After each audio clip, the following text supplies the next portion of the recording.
दिंडोरी तालुक्यातील वरखेडा रोड कादवा कारखाना परिसरात एस ॲपल पब्लिक स्कूलच्या नूतन इमारतीचे उद्घाटन शुक्रवार दिनांक 27 मार्च 2026 रोजी मोठ्या उत्साहात पार पडले. महाराष्ट्र राज्याचे अन्न व औषध प्रशासन तसेच विशेष सहाय्य मंत्री नरहरी झिरवाळ यांच्या शुभ हस्ते हा सोहळा संपन्न झालाय. या कार्यक्रमास कादवा सहकारी साखर कारखान्याचे अध्यक्ष श्रीराम शेट्टे साहेब, दत्तू गटगळ, माजी सरपंच राजेंद्र उफाडे, वरखेडा सरपंच दत्तात्रय बच्चाव, राजेंद्र पाटील, विष्णुपंत पाटील यांची प्रमुख उपस्थिती लाभली. कार्यक्रमाच्या प्रारंभी श्री जगदेव शिंदे व सौ मंदा शिंदे यांच्या उपस्थितीत मान्यवरांचे मनपूर्वक स्वागत केले. यावेळी शाळेचे दिग्दर्शक सुहास शिंदे, चेअरमॅन कीर्ती शिंदे, प्राचार्य रेश्मा पाठे यांच्यासह शिक्षक वृंद, शिक्षकेतर कर्मचारी आणि परिसरातील अनेक मान्यवर उपस्थित होते. उद्घाटन सोहळ्यानंतर शाळेच्या विद्यार्थ्यांनी सादर केलेला भव्य गॅदरिंग व नृत्य कार्यक्रम हा उपस्थितांसाठी विशेष आकर्षण ठरलाय. विद्यार्थ्यांच्या कलागुणांना मिळालेल्या व्यासपीठाचे सर्वांनी कौतुक केलंय. विश्वास व आपुलकी जपणारी शाळा ही संकल्पना डोळ्यासमोर ठेवून सुरू झालेल्या हा शाळेमुळे परिसरातील विद्यार्थ्यांना दर्जेदार शिक्षणाच्या नव्या संधी उपलब्ध होणार असल्याचा विश्वास यावेळी व्यक्त करण्यात आलाय. त्याचबरोबर त्यांनी शेतकऱ्यांची सत्य परिस्थितीची दाखवत एक सुंदर नाटिका सादर केली आहे. या नाटिकेतून त्यांनी शेतकऱ्यांच्या आयुष्यातील संघर्ष, वेदना आणि कठीण सत्य परिस्थितीची दाखवली. त्यातून त्यांनी संदेश दिलाय की शेतकऱ्याने एका पिकावर अवलंबून न राहता मिश्र शेतीकडे वळावे व तसेच छोट्या उद्योगधंद्याकडे करावे. ज्याप्रमाणे या शाळेतील मुलांनी LED बल्ब MOP बनवलंय व जवळपास गावांमध्ये जाऊन त्याचा विक्री केली आहे व कमवा आणि शिकवायचं ज्ञान दिलंय.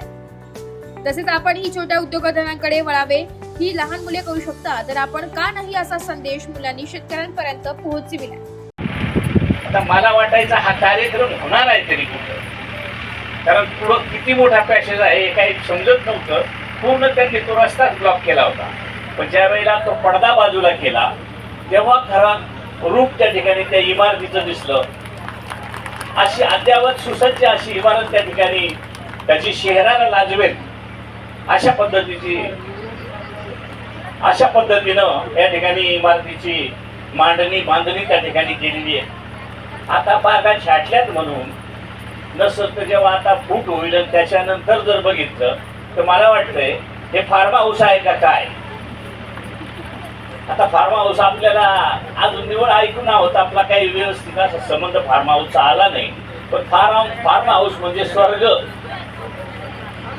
आणि अशी स्वर्गासारखी इमारत त्या ठिकाणी त्यांनी उभी केलेली आहे.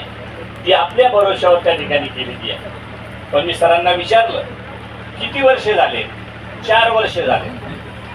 4 वर्षात आज त्यांचे किती प्लस 400 प्लस मुलं आहेत.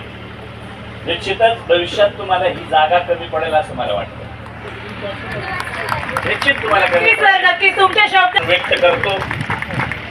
हे छोटस लावलेलं रोपट याचं वटवृक्षात रूपांतर व्हावं, हो वटवृक्षासारखं ते पुढं चालत राहावं का, जेणेकरून ही पंचवटी, ही मातेरवाडीतली पंचवटी, शिक्षणातली पंचवटी निर्माण होईल अशी अपेक्षा या निमित्तानं मी व्यक्त करतो. आणि कीर्तीताई, तुम्हाला मनापासून धन्यवाद देतो. आणि कीर्तीताईंचे सासू सासरे, शिंदे सरांचे आई वडील यांना पासून मनापासून धन्यवाद देतो आणि थांबतो. धन्यवाद. स्क्रिप्ट होता म्हणजे आता डायरेक्ट डोळ्यात पाणी यायला लागलं का मागून सोनं कसं गाण ठेवलं, काय परिस्थिती तुझीच तयार झालंय. आणि सगळ्यांना माहिती आहे ही स्थिती प्रत्येकाच्या घरात येऊन गेलेली आहे. आज थोडे दिवस बदललेले. या वर्षी प्रत्येकाकडे माल नव्हता, ज्यांच्याकडे माल होता त्यांना पैसे झाले, पण ज्यांच्याकडे माल नव्हता त्यांना माहिती काय परिस्थिती आहे काय नाही, किती पावडरचं बिल आहे, किती द्यायचे किती घ्यायचे. त्याच्यामुळं सगळ्यांनी आता सरांनी जी मेहनत घेतली नाही अति म्हणजे डायरेक्ट तिला शब्दच नाही सांगायला. आता सरांनी मला आधीच सांगितलं होतं का जर तुम्ही हे स्किट पाहिलं ना तर तुम्ही पुढच्या वर्षी स्वतःहून मला 1000 रुपये द्याल गॅदरिंगची फी. आता असा विषय द्राक्ष म्हटलं का क्वालिटीचा विषय होतो, आणि क्वालिटीचा विषय आला का दिंडोरी तालुक्याचं नाव येतं. दिंडोरी तालुक्याचं नाव आलं का बोपेगाव, सोनगाव, मोरखेडा, खेडगाव हा परिसर येतो. तसंच जेव्हा ॲपल पब्लिक स्कूलचं नाव येतं ना तेव्हा पण क्वालिटीचा विषय येतो. ॲपल पब्लिक स्कूल खूप आहे, पण SS ॲपल पब्लिक स्कूल एकच आहे आणि एकदम क्वालिटी आहे. त्याच्यामुळे सर्वांनी आपल्या स्कूलमध्ये पुढच्या वर्षी आता हे असं झालंय याच्यापेक्षा भारी कसं होईल. आणि सरांना आता विनंती आहे का तुम्ही 750 आम्हाला एवढं सगळे म्हणजे राजस्थान गोवा विवा एवढं सगळं फिरवून आणलंय. तर आता पालकांसाठी काहीतरी विचार करावा आता. धन्यवाद. जी सत्य परिस्थिती पाहता ते त्यांनी तसं बनवलंय, पूर्ण शब्दानं शब्द त्यांनी त्यांच्या अक्षरात लिहिले. ते जेव्हा माझ्याकडे आले, मी एका म्हणजे शेती कामात थोडासा बिझी होतो. उत्तम स्क्रिप्ट होतो मित्रांनो, जे तुम्ही आता पाहिलंच. आणि नशीब का अशा स्क्रिप्टला मला माझा आवाज देण्याची संधी मिळाली. एवढंच नाही तर मी माझ्या टीमला जेव्हा मी ते संपूर्ण स्क्रिप्ट समजवलं, तर माझी संपूर्ण टीम त्या स्क्रिप्टसाठी ऑडिओ द्यायला तयार झाली आणि तो संपूर्ण ऑडिओ क्लिप आम्हीच रेडी केला. तर अतिशय उत्कृष्ट अशी डायलॉगबाजी त्यांनी त्या ठिकाणी केली होती. आणि मी आल्यापासून बघतोय जवळजवळ 7 ते 8 कार्यक्रम झाले आणि प्रत्येक कार्यक्रमाला एवढे म्हणजे लहान मुलं सांभाळणं वाटतं तितकं सोपं नाही. आज तुमच्या प्रत्येकाच्या घरात एकच लहान मुलं आहे, तर तुमचा दम होता असेल प्रत्येकाचा.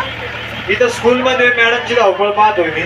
अहो, प्रत्येक पोराकडून हे सगळ्या गोष्टी करून घेणं वाटतं तितकं सोपं नाही. सत्य परिस्थिती आहे. तर शेतकऱ्यांनी एका पिकावर अवलंबून न राहता मिश्र शेतीकडे वळालं पाहिजे, असं यांनी या स्क्रिप्टच्या माध्यमातून मेसेज दिलाय. आणि मला तरी वाटतो तर तो 100% योग्य आहे. शेतकऱ्यांनी मिश्र शेती केलीच पाहिजे किंवा वेगवेगळे काहीतरी व्यवसाय हे केलेच पाहिजे. नुसतं शेतीवर अवलंबून न राहता अनेक इन्कम सोर्स कसे होतील याचा विचार 100% केला पाहिजे. तर SS पब्लिक स्कूलचे खूप खूप आभार की समाजात या असे काहीतरी वेगळं मोटिवेट करायचे प्रयत्न यांनी केले आणि फर्स्ट टाइम असं काहीतरी स्क्रिप्ट झालंय जे की आपण स्वतः बघितलंय, अनुभवलंय. पुन्हा एकदा SS पब्लिक स्कूलचे आभार मानतो आणि थांबतो. ब्युरो रिपोर्ट, नाशिक लोकशाही न्यूज नाशिक.